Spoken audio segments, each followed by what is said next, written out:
Guess what have these last, I don't know, 2-3 weeks been like for you, going from not playing to getting some minutes here and there? It's been a blessing to me, I feel like, because I've worked hard over the past month and I've been able to show Coach Barnes, and I think he has some trust in me now after I've gone out there and played very confident. So over these past 2 or 3 weeks, like you said, and we have Josiah out, and we had Julian and Tyreek out today. So just when I get my minutes called, when he calls my name, I'm ready to play. Did anything change for you in that month in terms of understanding or just confidence or where you were at that helped translate to these minutes? Yeah, I feel like my confidence changed over the past month. Like, towards the summer, I was guarding Zakai Asante. He was real hard. I just had to look myself in the mirror and say, I got to go out there with confidence, play my hardest, and I feel like the coaches really seen that. BJ, what's been the one key thing to earning Coach Barnes' trust, in your opinion? The key thing is not turning the ball over and defending. How do you feel like you've grown kind of in those two areas since you arrived on campus? Defending-wise, just guarding Zakai, y'all all know how good and quick and fast he is. So, I mean, playing against him every day in practice is just only making me better. And then turning the ball over as well, I'm slowing down. I'm reading the guys. I'm scanning the areas and just playing my game, being confident as well. What can a win like tonight, not just winning, but by how much y'all did, do for y'all's confidence after a tough month? I think a big win would boost our confidence a lot. But even after the losses, we all stick together and know that we know what we can do as a team. So winning by 40 tonight or however much it was just a really big confidence boost as well to play Arkansas next week. Well, yeah. BJ, obviously, in the back here, sorry. Coming from Knoxville Catholic, you're the star there. Then you come here and you have to earn your way back into the rotation. How hard has that process been for you?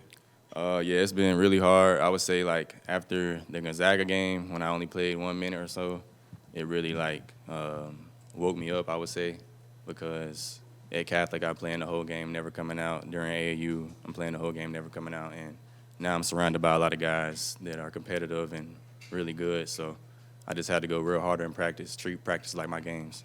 So, yeah. BJ, is it fair to assume that Zakai has been the guy that has taken you under his wing the most? You said, is it fair?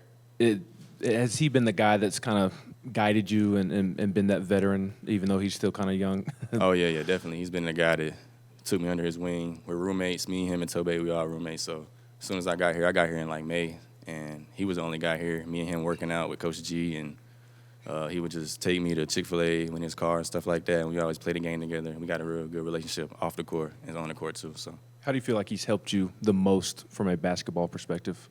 He's helped me a lot, just my defense, I would say. Like, he's a quick guy, so you got to back off of him when guarding him, and if you back up too far, he can shoot it. So, I mean, it's not really a lot of guys like him in the SEC, so when I get to play and go out there, it helps me.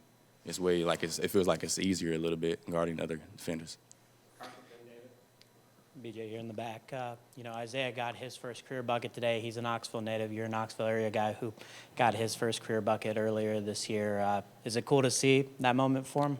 Yeah, it's a really cool moment for my guy Zay. We always joke around because he went to CAK and I went to Catholic, so we'd always say I would beat them by this amount and he'll beat us by this amount. But he was a senior and I wasn't at Catholic at the time. But he's a really good guard, and usually I'm on scout team. I was on scout team sometime this year as well with him, and he's a really good player. BJ, with you at Catholic and Eli Spartman at South Carolina went to Baylor, did that feel like a D2 game when y'all were out there guarding each other? Yeah, it was real cool to play against him as well. Just playing against him at Baylor, it was real fun. We talked after the game too, so it was good seeing him and playing against him. BJ, on that finish, what was that? How did you finish that, I guess? Because that was in traffic with a lot of bigs around. Right. I knew that number 30, I actually played against him in AAU. He played for Team Charlotte, and I knew he was like a real guy that can jump real high. He's athletic, so I kind of knew I had to reverse it and get into his body so he wouldn't block it. So that's how. BJ, thanks, man. Thanks.